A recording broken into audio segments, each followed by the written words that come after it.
On est aujourd'hui en centre Vendée à la fin mars pour essayer de faire le diagnostic de récolte d'une parcelle de méthane.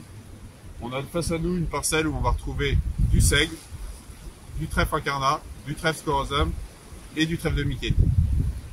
On voit sur la parcelle aujourd'hui qu'on a quelque chose de très homogène, avec pour l'année quand même pas mal de seigle. Le seigle qui a été semé à 30 kg hectare, on en retrouve un peu partout. On n'a pas perdu trop de pieds avec l'hiver qu'on a connu. Maintenant, ce qui va être intéressant de regarder, c'est où en est le métail, à quel stade on retrouve les différentes espèces et comment on va pouvoir prédire la date de récolte.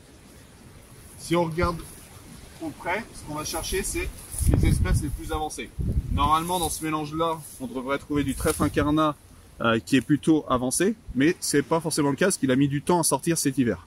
Par contre, on voit qu'au niveau des vesses velues, on commence à distinguer les premiers bourgeons et ils vont pas tarder à fleurir, ce qui va faire notre stade de récolte dès qu'on va avoir de la portance. Maintenant, l'enjeu, ça va être de faire coïncider les conditions météo, la portance des sols et le stade de récolte du métail.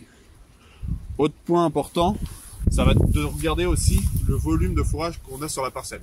Quand on avance sur la parcelle, on voit que le métail nous arrive grosso modo au-delà des bottes à une petite hauteur de genou. On n'est pas sur quelque chose qui est encore très développé, mais il faut vraiment avoir en tête sur ces mélanges-là qu'on a un gain de matière sèche important. Notamment sur ce type de mélange, on va être aux alentours de 150 à 180 voire 200 kg de matière sèche dans les derniers jours de végétation, ce qui veut dire qu'en 10 jours, on va prendre un minima 1,5 tonne en niveau du rendement. Là, à l'heure actuelle, quand on regarde la parcelle et qu'on essaie d'estimer, on est aux alentours d'autour de 2 tonnes. Est-ce que c'est 1,8 tonne ou 2,5 tonnes, c'est compliqué à dire, mais on est aux alentours de 2 tonnes. Et l'objectif, c'est d'aller chercher quelque chose qui fera autour de 3,5 tonnes, voire dans l'idéal 4 tonnes, sans dépasser pour autant le stade de récolte.